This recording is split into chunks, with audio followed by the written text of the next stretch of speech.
the Lord. And I said the second dimension of priesthood is the act of beholding him. It may not mean much to you until you are married. The women who are married here, they understand. A woman can be excited from morning to evening if she dresses and comes out and the husband just looks at her and says, my God, what a beauty. She will just become shy. Now, if the husband wants to go deeper, as she's shy, he will now begin to analyze her from her eyelashes. He will analyze the eyelashes, analyze the skin color, analyze the fingernails, analyze the hairdo, and then the garment she's wearing. Because of that analysis, the next day, that woman will take her bath by 5 a.m. because she wants to hear it again. She wants to hear. And if the man keeps saying it, the man will be in trouble because all her money will finish in her wardrobe. Because she will do anything to keep hearing what the man is saying. Now, when you begin to behold God and marvel at his glory, there is something he does to the heart of God that is so deep. And so I said, when people begin to grow in priesthood, one of the things they do is that they search and seek God just to look upon him. It's like they are missing God so much that they are willing to leave the world, the noisy world, and go to that secret place just to wait, either to hear him or to see him. And they can look upon him forever and ever. They will not be satisfied. If your heart begins to fine-tune into that texture, it means you are beginning to grow in priesthood. Because everything a man loves, he beholds. That's why men labor to get glorious things, so that you can look at it. Most of us who labor to dress well and to wear a lot of ornaments, if people no longer appreciate them, we will dump them. That means 90% of what we wear, we don't wear because we like them. We're actually wearing them because people like them and they appreciate them. If people stop liking and appreciating what you are wearing, 90% of the time you will stop wearing them. So the reason you are wearing your suit and feeling confident is because you are feeling that the people looking at you are appreciating and admiring what you are wearing. If you wear it out and they look at you and say, what kind of dress is this? You go back to the mirror. Your confidence will just collapse. What's wrong with what I'm wearing? And then somebody else, this is a local dress. This is a local dress. But I thought this suit was expensive. I bought it for 2,000 shillings. You will now start regretting why you wasted that money. And so every being wants to be beheld. And so one thing priests do is that they behold God and appreciate his beauty, appreciate his glory, and appreciate his excellence.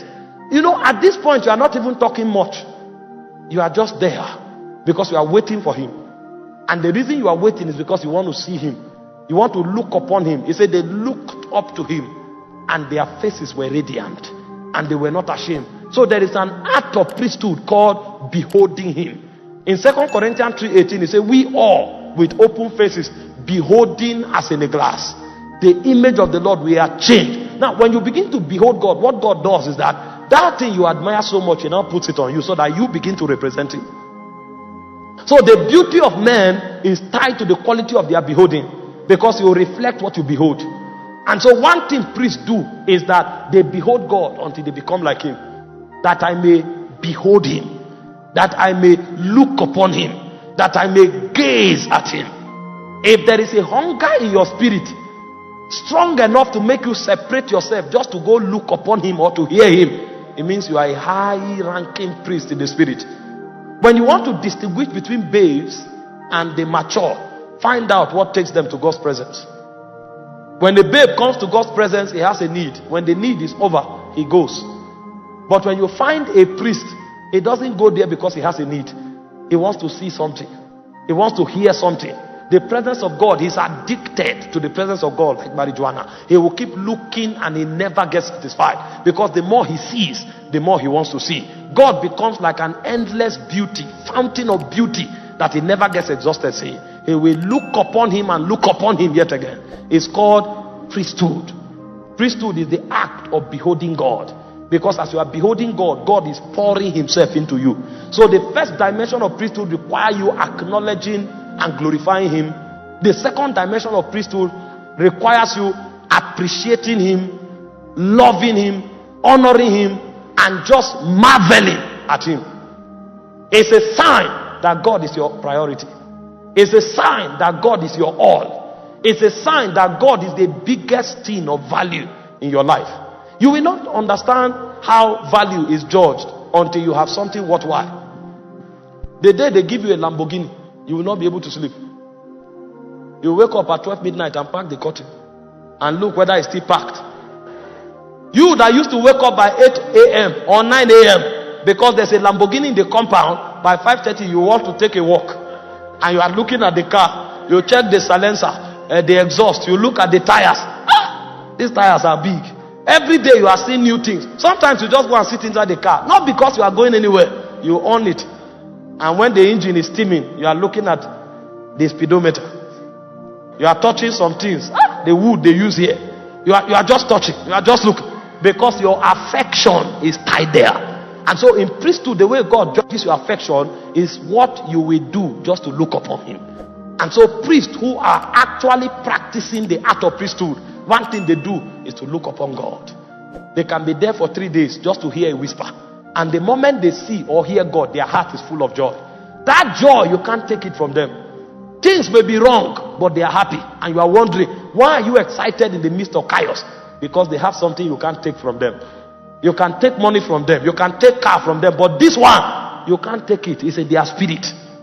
And that's when you become like Mount Zion that cannot be moved, because you are a beholder of God. The Bible spoke concerning Moses. It said the reason he was able to abandon Egypt was because he saw him that was invincible.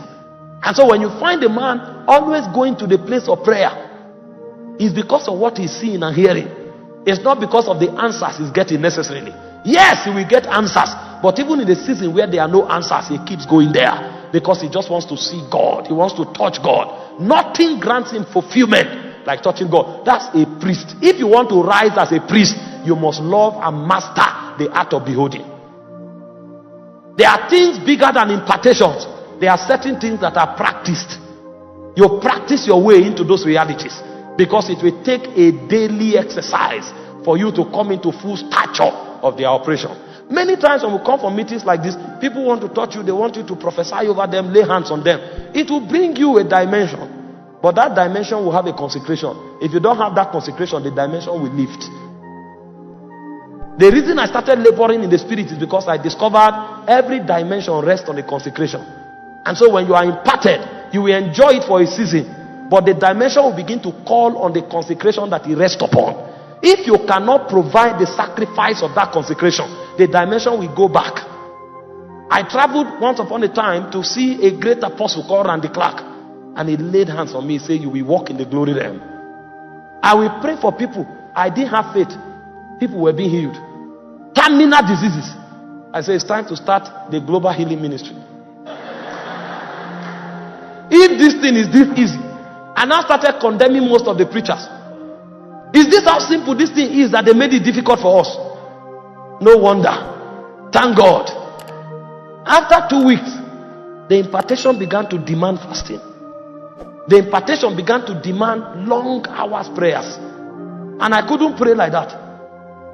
Long hours prayer. Sometimes in the night, I would sense like praying. I would just be awake. And I didn't want to pray. When I struggled with the consecration and I didn't keep it, after a while, I went back to status quo. Because in every dimension rests on a consecration. And so one of the things that will make you a priest is to pay the price of beholding. When you see somebody coming with glory and excellence, if you like, go and buy the same suit he wears. Your glory level will be different. Because that glory is beyond the suit. The glory is what has rubbed off because of his beholding. A man can wear a suit, pull it and give you. You will wear that suit the next day. You will look like a caricature. Meanwhile, when you saw the suit on him, you wanted to die. You have the portrait in your office. But when you wore the same suit, you now discover there is something more than the suit that he's wearing. It's the glory of God. And that glory comes only if you behold. This is the secret of priests.